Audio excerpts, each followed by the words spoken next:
discuss the first chapter of 11th class business studies. I hope आपको video बहुत अच्छे से समझ में है and do like subscribe and share.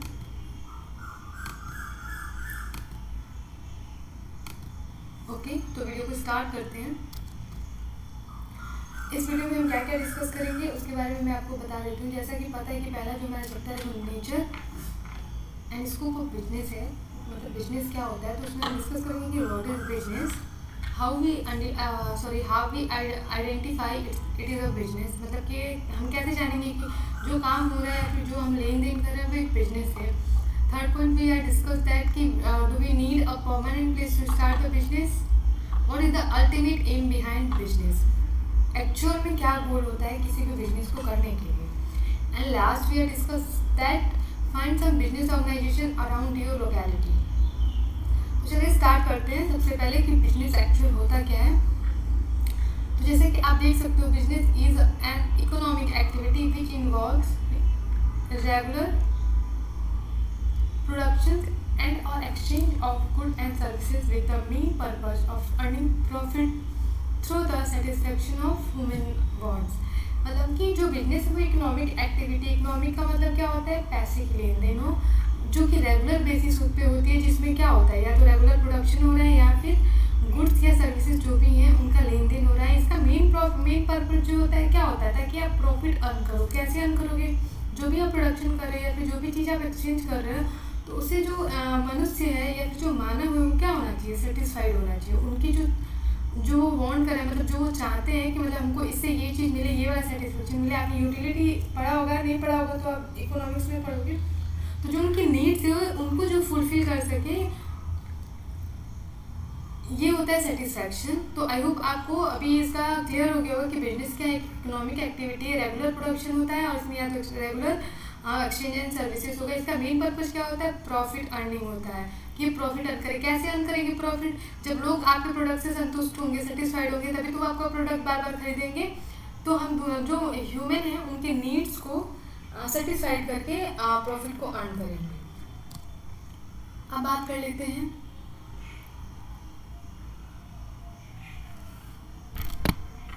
कि बिजनेस से रिलेटेड क्या क्या चीज़ें. तो देखो, बिजनेस में क्या क्या इन्वॉल्व होगा. प्रोडक्शन आप करोगे और उसके बाद आप क्या करोगे, exchange of good and services. यहाँ पे बार्टर सिस्टम नहीं होता. इसका मेन एम क्या होता है, अर्न प्रॉफिट. जो तीसरा मेन एलिमेंट है, अगर आप कह सकते हो एसेंशियल है किसी भी बिजनेस के लिए, वो क्या होना चाहिए, जो ह्यूमन है उसकी वांट सेटिस्फाई होनी चाहिए. तो basically we can say that these activity are organized and performed under the framework of institution known as business organization firm and enterprises. मतलब ये ऊपर जो ये तीनों एक्टिविटी दी जाती है, ये कहाँ परफॉर्म होती है, किसी भी इंस्टीट्यूशन में, जिसको हम बिजनेस कहते हैं, ऑर्गेनाइजेशन कहते हैं, फर्म कहते हैं या इंटरप्राइजेस कहते हैं. अगर कहीं पे भी ये तीन चीज़ें हो रही हैं तो आप उनको इनका नाम दोगे. अब आप कर लेते हैं डेफिनेशन की, जो कि वो व्हीलर ने दिया है कि business is an institution organized and operated to provide good and services to society under the incentives of private gain. मतलब कि जब हम जिस सोसाइटी में रह रहे हैं वहाँ पे हमने कोई इंस्टीट्यूशन खोल रखा है और हम उसको ऑपरेट कर रहे हैं. क्यों ऑपरेट करें, ताकि हम लोगों को गुड और सर्विसेज दे सकें. और इसका ओवरऑल जो मेन पर्पस क्या होता है, प्राइवेट जो इसका एम होता है वो क्या होता है कि हम प्रॉफिट अर्न करें. तो इसको हम क्या कहते हैं, बिजनेस कहते हैं. अब बात कर लेते हैं बिजनेस क्या है. Business pervades all human activity directed toward earning profit और economic gain. Industry, trade, banking, transport, insurance, warehousing, advertising etcetera are integral part of modern business. ये सारे क्या हैं, ये अगर आप कोई बिजनेस कर रहे हो तो उसमें आपको ये सारी चीज़ें देखने को मिलेंगी. जो अभी का ये मॉडर्न बिजनेस है उसमें आपको ये सारे ही जैसे कि बैंकिंग, ट्रांसपोर्टेशन, इंश्योरेंस, तो ये सारे उसके आपको पार्ट दिखेंगे. अभी जो बिजनेस इन द मॉडर्न में जो अभी बिजनेस आप कर रहे हो उनमें. अब बात कर लेते हैं type of economic activity. Type of economic activity की बात करेंगे तो देखो, तीन तरह की इकोनॉमिक एक्टिविटी होती है. पहला होता है बिजनेस, दूसरा होता है प्रोफेशन और तीसरा होता है एम्प्लॉयमेंट. अब हम जानेंगे कि इन तीनों के बीच में क्या डिफरेंस होता है, क्योंकि हमें डिफरेंस जानना इसलिए क्योंकि हमने पढ़ा कि बिजनेस क्या है, कि इकोनॉमिक एक्टिविटी है। तो यार इकोनॉमिक एक्टिविटी तो 3 पार्ट में डिवाइड है। तो let's discuss what is the difference between in these 3 economic activity. तो स्टार्ट करते हैं, बिजनेस से स्टार्ट करेंगे। तो देखो बिजनेस क्या होता है, ट्रेड होता है, इंडस्ट्री होता है, banking, transportation, insurance, warehousing and advertising etcetera किस में आएगा, बिजनेस में आएगा। प्रोफेशन की बात कर ले तो आपके पास जब एक क्या कहते हैं, एक स्पेसिफिक नॉलेज जब हो लाइक इट कि आप टीचर हो तो आपके पास क्या है, आपके पास एक नॉलेज है, आपने एक प्रोफेशन किया हुआ है, आप मेडिकल हो, आप सीए हो, मतलब आपने कोई एक स्पेसिफिक नॉलेज जो होता है, एक आपके पास स्पेसिफिक बॉडी ऑफ नॉलेज है, तो उसको आप प्रोफेशन कहोगे, ठीक है। एम्प्लॉयमेंट की बात कर लें, एम्प्लॉयमेंट में ये आता है कि जब कोई एम्प्लॉय किसी एम्प्लॉयर के अंडर में काम करता है तो उसको हम एम्प्लॉयमेंट एक्टिविटी कहते हैं, जिसमें मैनेजर आएगा, फॉरमैन आएगा, क्लर्क आएगा। इसके अंदर क्या होता है कि जो एम्प्लॉयर होता है वो एम्प्लॉय को कंपनसेशन देता है उसके काम के लिए। तो आई होप आपको ये तीनों क्लियर हो रहा होगा। अब बात कर लेते हैं डेफिनेशन ऑफ बिजनेस की, जो कि आपको लिखना होगा अगर एग्जाम आता है, एग्जाम में आता है। तो business refer to all those activity which are concern with the production and or purchase and sale of goods and services with the purpose of selling them at a profit। तो अगर इसका हम पूरा screening करके देखें तो overall क्या आ रहा है कि एक इकोनॉमिक एक्टिविटी है जिसमें प्रोडक्शन करेंगे या तो परचेज या सेल होगा गुड एंड सर्विसेज का। किस पर्पज से होगा, तो देखो यार अगर हम किसी चीज़ का सेल कर रहे हैं ना और आप बिजनेस की हो तो उसका मेन प्रॉफिट एक ही होता है कि उसका मेन एम एक ही होता है कि आप प्रॉफिट गेन करो। तो बिजनेस का ओवरऑल अगर आपसे कोई पूछे कि हम बिजनेस करते क्यों हैं तो उसका एक ही उसका एक ही मोटिव है, टू गेन प्रॉफिट। तो आई होप आपको डेफिनेशन क्लियर हुई हो। नेक्स्ट बात कर लेते हैं कि इसके कैरेक्टरिस्टिक्स क्या होते हैं, मतलब फीचर क्या क्या होते हैं बिजनेस के। इकोनॉमिक एक्टिविटी है, दूसरा है प्रोडक्शन और प्रोक्योरमेंट, मतलब इसमें क्या होता है, acquisition of goods for the purpose of sale, या तो आप प्रोडक्शन करोगे या तो आप उसको रखोगे, ठीक है। Dealing in goods and services, आपका जो भी बिजनेस होगा वो किस में डील करेगा, या तो वो गुड्स हो जो कि कंज्यूमर के लिए हो या फिर सर्विसेज हो। अब गुड्स कैसे भी हो सकते हैं, वो कंज्यूमर गुड्स भी हो सकता है, कैपिटल गुड्स भी हो सकता है। कैसे, जैसे कि इंडस्ट्री है तो वो जो मशीनें लगाती है वो मशीनें भी तो कोई ना कोई बनाता है ना, तो कैपिटल गुड्स क्या होंगी, वो मशीनरी होंगी। अब वो मशीनरी जो बनाता है वो उसका भी तो काम है डेली कि वो रेगुलर बेसिस पे मशीनों को सेल करता है, अलग अलग इंडस्ट्री को, अलग अलग बिजनेस को। तो यहाँ पे क्या होगा, आप जब भी गुड्स की बात करोगे तो उसमें दोनों ही तरह के गुड्स आएंगे, आप कंज्यूमर गुड्स आएंगे और कैपिटल गुड्स आएंगे। तीसरा जो इसका मेन वो होता है कैरेक्टरिस्टिक होता है सेटिस्फेक्शन ऑफ कंज्यूमर वांट। ऐसा नहीं कि कंज्यूमर कुछ चाहता है, ऐसा नहीं है कि कंज्यूमर को, मान लो मैं एग्जांपल देती हूँ कि मान लो कंज्यूमर को इस टाइम क्लोथ की ज़रूरत है, उसका जो नीड है वो कॉटन क्लोथ चाहता है। आप उसको फैब्रिक दोगे तो वो सेटिस्फाइड नहीं होने वाला है, क्योंकि उसकी डिमांड क्या थी, कॉटन की थी। तो आपको ये देखना है कि जो कंज्यूमर है उसकी वांट्स क्या है, वो क्या चाहता है। रेगुलर डीलिंग होनी चाहिए, ऐसा नहीं कि आपने एक बार किसी को मान लो अपना कार सेल किया और वो, या फिर आपने किसी को चैरिटी दी, सॉरी चैरिटी नहीं लेंगे, कार वाला देते हैं कि आपने एक बार किसी को कार सेल की, तो एक बार कोई चीज़ करने से वो बिजनेस नहीं होता। बिजनेस का मतलब होता है रेगुलर बेसिस पे परचेज एंड सेल होगा, continuous supply of good and services. Motive मैंने आपको बता दिया, प्रॉफिट मोटिव होता है। अनिश्चित होता है, मतलब कि आपको नहीं पता कि कितने मिलने वाले हैं, कितने नहीं मिलने वाले हैं, कितना लंबा आपका चलने वाला है। रिस्क एलिमेंट होता है, अगर कंज्यूमर के वांट्स को आप सेटिस्फाई नहीं कर पा रहे हो, उसके नीड को आप रिकॉग्नाइज नहीं कर पा रहे हो, तो definitely you will not be able to earn profit. Creation of utility होता है, यूटिलिटी का मतलब मैंने बताया था सेटिस्फैक्शन से होता है। तो यहाँ पे यही होता है कि आप नीड्स को क्या करते हो, सेटिस्फाइड करते हो। तो यहाँ पे आप यहाँ यूटिलिटी का क्या होता है, क्रिएशन होता है। ऑब्जेक्टिव क्या होता है बिजनेस का, मैंने आपको बताया। जो इसका मेन रीजन होता है, अगर हम देखें तो existence of business in the society, कि आप जहाँ पे भी बिजनेस की हो ना वहाँ पे आप सर्वाइव कर पाओ, क्योंकि इस टाइम कॉम्पिटिशन इतना ज़्यादा है ना कि किसी भी नए बिजनेस को अगर आप बना रहे हो तो आपका सोसाइटी में रहना बड़ी बात है। अगर आप लंबे समय तक रहोगे तो आप लंबे समय तक प्रॉफिट अर्न करोगे, लेकिन अगर आप अपना जगह ही नहीं बना पाओगे तो आप नहीं वो कर पाओगे। तो ओवरऑल इसका जो होता है कि आप लंबे टाइम तक आप जिस सोसाइटी में अपना बिजनेस स्टार्ट किया उस सोसाइटी में आप एग्जिस्ट करो। बिजनेस एक्टिविटी क्या क्या होती हैं,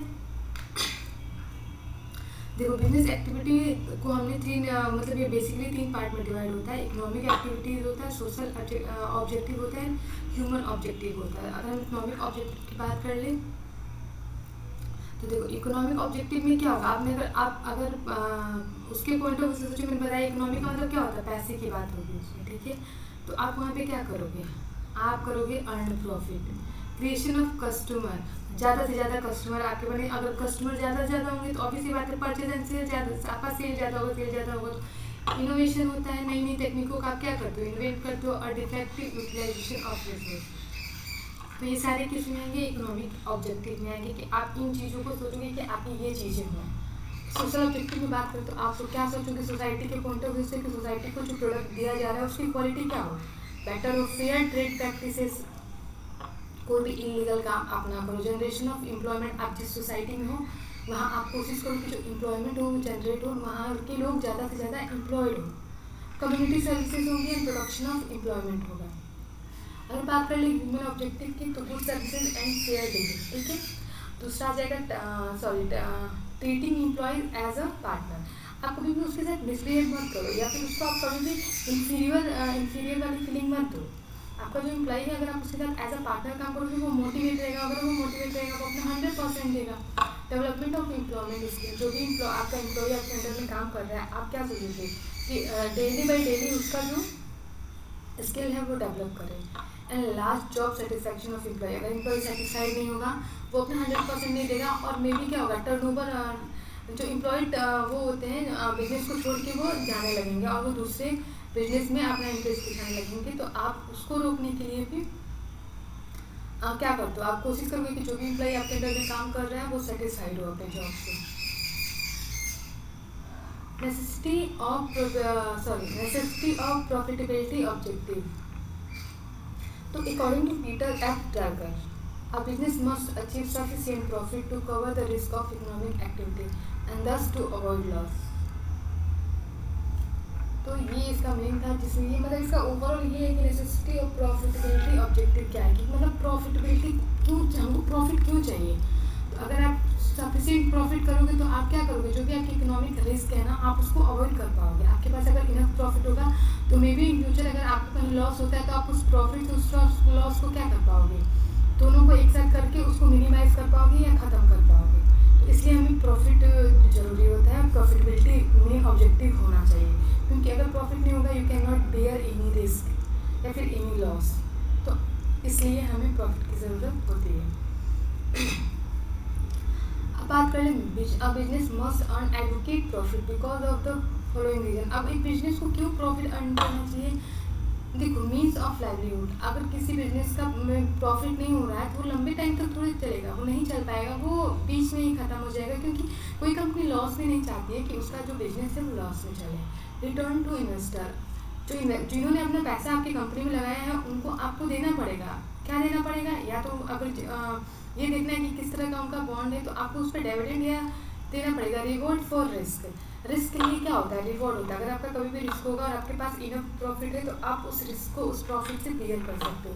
source of finance for the growth and expansion, अगर आपका प्रॉफिट अच्छा हो रहा है तभी तो आपका जो कैपिटल था अब वो इंक्रीज करेगा प्रॉफिट से। अगर कैपिटल इंक्रीज करता है तो आपका जो बिजनेस है आप उसको एक्सपेंड कर पाओगे, बढ़ा पाओगे और आप अपने बिजनेस में ग्रोथ ले पाओगे। इंडिकेटर ऑफ एफिशिएंट वर्किंग, अगर आपके बिजनेस में लगातार प्रॉफिट हो रहा है तो ये क्या इंडिकेट करता है कि आपका जो वर्किंग है, आपके बिजनेस का जो काम है या फिर जो भी मैनेजमेंट है वो इफिशिएंटली वर्क कर रहा है। इफिशिएंटली वर्क का मतलब क्या होता है कि प्रॉपर यूटिलाइजेशन ऑफ रिसोर्सेज हो रहे हैं, ऑप्टिमम यूटिलाइजेशन ऑफ रिसोर्सेज हो रहे हैं। गुडविल एंड रेपुटेशन, ऑब्वियसली बात है कि जब आपका company day by day profit earn करेगा और वो प्रॉफिट इंक्रीज हो रहे हैं तो आपकी गुडविल क्या होगी, जहाँ जिस भी मार्केट में आप अपना बिजनेस ऑपरेट कर रहे हो उस मार्केट में आपका जो गुडविल का मतलब होता है रेपुटेशन, तो आपके बिजनेस की रेपुटेशन बढ़ेगा, लोग इन्वेस्ट ज़्यादा करेंगे क्योंकि उनको पता है कि आपका बिजनेस क्या हो चुका है, एक अच्छा सा सेट हो चुका है और आपके बिजनेस को रेगुलर बेसिस पे प्रॉफिट हो रहा है।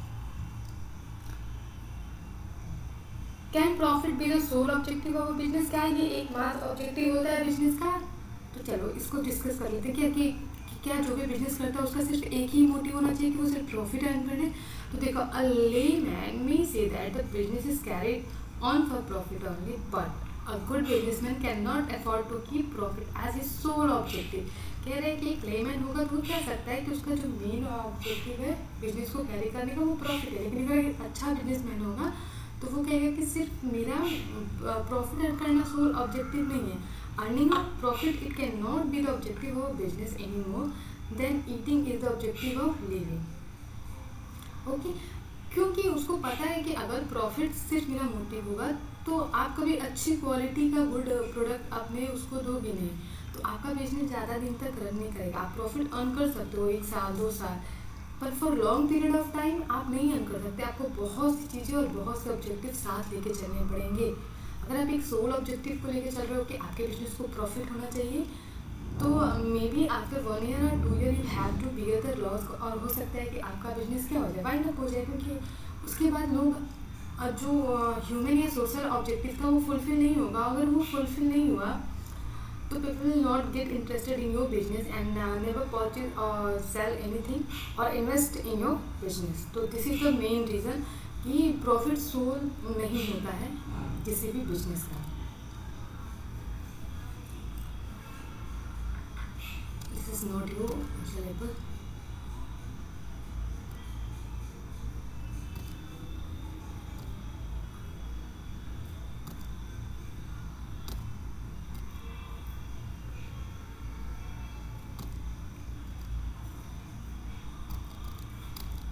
ओके, तो दीज आर द टॉपिक्स भी जिसको हम क्या करेंगे अपने अगले वीडियोस में डिस्कस करेंगे। अभी के लिए बस इतना रहने देते हैं, बाकी मैं आपसे टिप में नेक्स्ट वीडियो में करूँगी।